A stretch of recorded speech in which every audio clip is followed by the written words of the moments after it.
You ever experience a moment so surreal, so unbelievable, that you're left wondering whether the people you love have completely lost their minds? A moment where someone looks you dead in the eye and demands something so outrageous that you can't help but laugh until you realize they're dead serious? Well, that's exactly how this story begins. Imagine someone trying to con you out of your own home, the home you built, paid for, maintained, and poured your life into, not by negotiation, not by kindness, but by force. My name is Franklin Hayes. I'm 71 years old, retired from 35 years in construction, proud father, widower, and a man who has seen enough of life to know when something isn't right.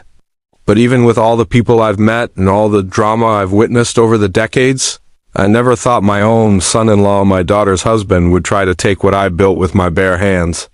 And he didn't just try quietly. Oh no, he marched into my home like a king claiming territory, thinking he could bully an old man into signing away the very property I raised my children on.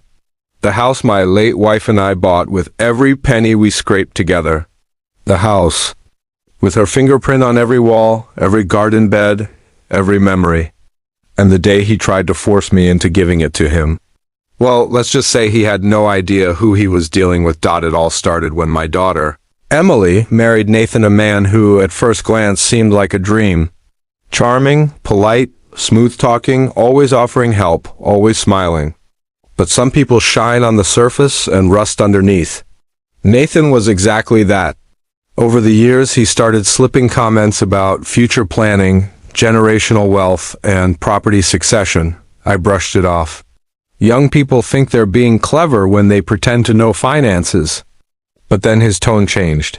He became bolder, more entitled, more controlling of Emily. He started acting like my home was already part of his assets, something he'd eventually inherit. Except inheritance usually happens after someone dies. And last time I checked, I was still alive, still walking, and still not planning on handing anything over to a man who treated my daughter like an employee instead of a partner. But I kept peace. I didn't want to cause trouble for Emily. I thought maybe Nathan was just ambitious. Maybe he'd grow out of it. Instead, he escalated. About 2 weeks ago, Emily came over alone, pale and shaky, clearly struggling to say something. She finally told me that Nathan had been pressuring her to secure their future by convincing me to transfer the house into their names. I felt my stomach twist, not because of the request, but because of the fear in my daughter's eyes. Fear, my Emily, who used to laugh at everything, who used to be fearless, who used to protect me when her mother passed, now looked like she was afraid of her own husband discovering she'd warned me. I hugged her and promised her she wouldn't have to play messenger ever again. Little did I know the storm that was coming. The following weekend, Nathan called me and said he needed to stop by and discuss something important. His tone was the kind people use when they think they're in charge. He arrived with a stack of papers, folders, and a smug grin plastered across his face. He didn't greet me, didn't ask how I was, just walked in like he owned the place. "Frank," he said, "we're finalizing our financial plans for the next decade. Emily and I decided it's time for you to transfer the house to us. It'll make everything easier for everyone." Everyone. As if his convenience counted as everyone. I stared at him, trying to process the audacity. He sat down uninvited, opening his documents like a salesman. "Look," he continued, "you're getting older, and managing a property like this is probably overwhelming for you. So this way you won't have to worry. And you can continue living here while we own it." I raised an eyebrow. "Nathan, why do you think I need someone else to own my house?" He gave this condescending laugh. "Frank, come on. You're 71. It's time to prepare." I leaned back in my chair. "Prepare for what?" He smiled wider. "For us to take over?" It was at that moment right there that I realized he wasn't just ambitious. He was a predator disguised as family. Then came the moment I pushed everything over the edge.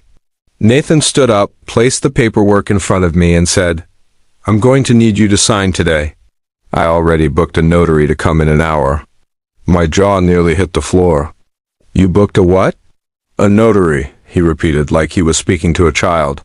"To make this official." I stared at him. This man had planned everything without my consent, assuming I'd obey like some frail old fool. "Nathan," I said slowly, "you do realize this is my home?" He smirked. "Not for long." I felt something inside me shift, a mix of anger and resolve. I could handle disrespect, but using my daughter as leverage, trying to steal my home?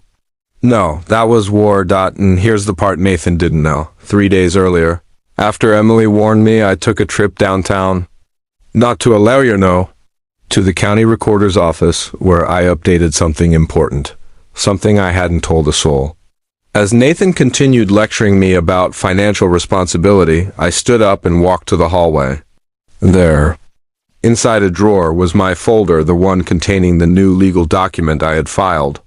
I walked back and set it on the table. Nathan looked confused. "What's this?" I smiled. "You'll see." He flipped it open and his confidence evaporated like steam. His eyes grew wide. His mouth fell open. The document stated clearly, stamped by the county, I had placed the home in a living trust, a trust that named my daughter the sole beneficiary, with explicit conditions that Nathan had zero involvement, zero access, and zero rights ever. He turned red. "What is this?" he demanded. "It means," I said calmly, "that this house will only ever belong to Emily after I'm gone, not you, not either of you together, just her. And until then, it's legally protected from being sold, transferred, or interfered with by anyone including you." Nathan slammed his hand on the table. "You can't do this." "I already did," I replied. "And the county approved it yesterday." He stood up, shaking in rage. "You planned this behind our backs?" I chuckled softly. "You tried planning behind mine. Difference is I'm better at it." Nathan looked like his brain was short-circuiting. "You're ruining our financial future." "No," I said sharply.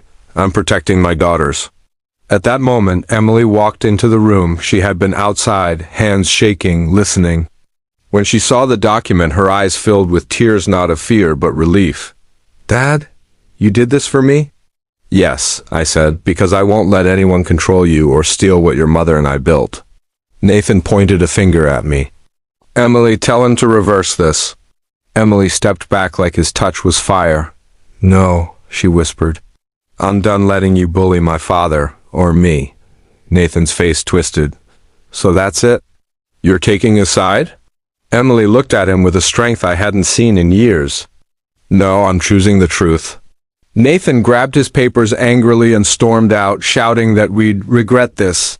Emily collapsed onto the sofa, shaking. I sat next to her and held her hand. "You're safe," I told her. "This house is protected." "You're protected." And for the first time in years, she truly believed me. As for Nathan? The notary came an hour later, knocked on the door, and I politely informed him the appointment was canceled and that Nathan would not be welcome back. In the weeks that followed, Emily made decisions about her marriage, decisions that had been a long time coming. But one thing remained certain: Nathan never got my house, and he never will. Because I didn't just shatter his plans, I buried them.